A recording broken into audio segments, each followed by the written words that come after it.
Les nominés pour les Oscars 2022 ont été annoncés mardi. Dans la catégorie meilleure chanson originale, on trouve celle du dernier Disney, Dos Oruguitas.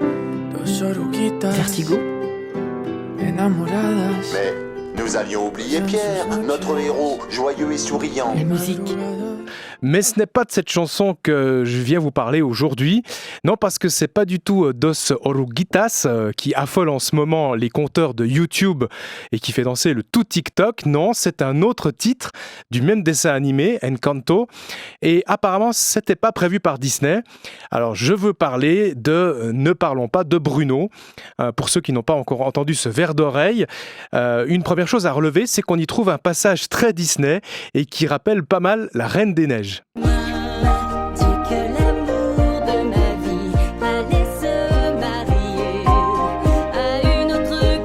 En fait, ce sont les mêmes accords, c'est très cliché. La preuve, chantons Libéré par-dessus.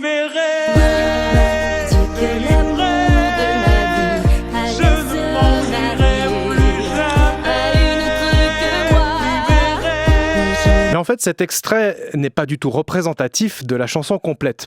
L'essentiel de We Don't Talk About Bruno est construit comme une chanson de comédie musicale sans véritable refrain, mais où plusieurs personnages interviennent, chacun à leur tour, avec une mélodie et des intentions différentes. On n'est donc pas dans une ballade romantique en solo ou en duo. Non, c'est très narratif, avec plein de personnages. Par exemple, au tout début, c'est Peppa et son mari Félix qui racontent leur mariage. Le jour de mon mariage, je ne faisais belle et pas l'ombre d'un nuage dans le ciel. Alors tout au long de la chanson, ça se passe comme ça, avec en fond cette rythmique cubaine. Adapté ici à notre studio de radio, ça pourrait donner quelque chose comme ça. Je suis là, seul dans ce studio, et je suis en train de vous parler de cette chanson, etc. Un accompagnement, évidemment, qui vous a sûrement tout de suite fait penser à plein de salsa et plein de sons cubains, notamment ce tube.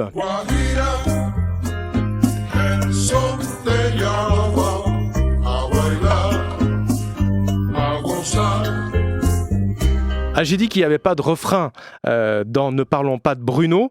Mais en fait, c'est pas tout à fait correct. Et c'est d'ailleurs ce qui fait, à mon avis, que cette chanson est un succès, mais aussi un peu un vers d'oreille.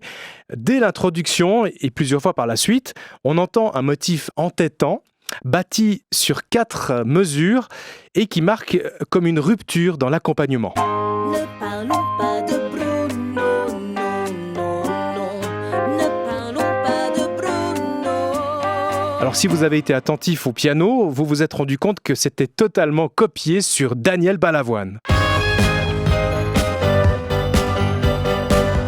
Non mais ne parlons pas de Daniel, je plaisante évidemment, mais j'aimerais quand même mettre en évidence cette suspension créée par ces 2 accords qu'on retrouve aussi chez Balavoine, comme ça, 2 accords chromatiques qui ont pour fonction à l'origine, normalement dans un morceau, de nous ramener au bercail harmonique, au premier degré, comme ça. Et on arrive à la maison.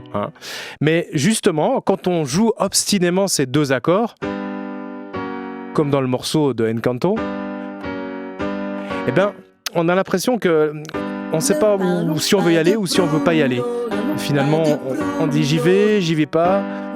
Et c'est ce qui rend le motif Ne parlons pas de Bruno, justement, puisqu'on hésite quand même à en parler, si expressif, ou en tout cas ça fonctionne. Alors j'ai cherché des morceaux qui utilisaient ces mêmes 2 accords comme ça. À part le chanteur de Daniel Balavoine, j'ai trouvé un titre qui n'a pas grand-chose à voir avec Encanto. C'est Overcome de Tricky, mais on trouve aussi ces accords dans le flamenco. Au niveau de la mélodie, ça rappelle aussi des choses connues, par exemple la bamba. Non, non, non. Même si c'est un peu tiré par les cheveux. Il y a aussi un petit quelque chose de She Will Be Loved, éventuellement, de Maroon 5.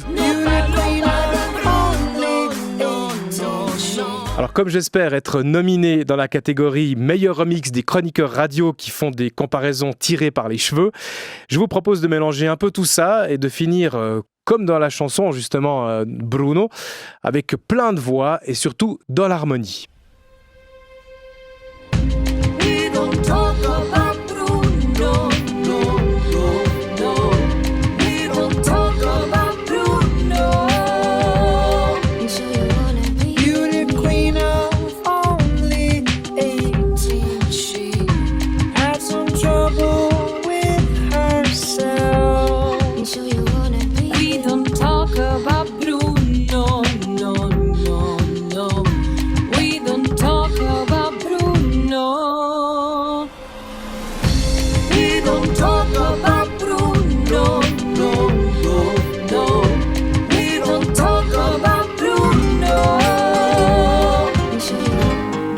don't talk about Bruno, no, no, no. We don't talk about Bruno.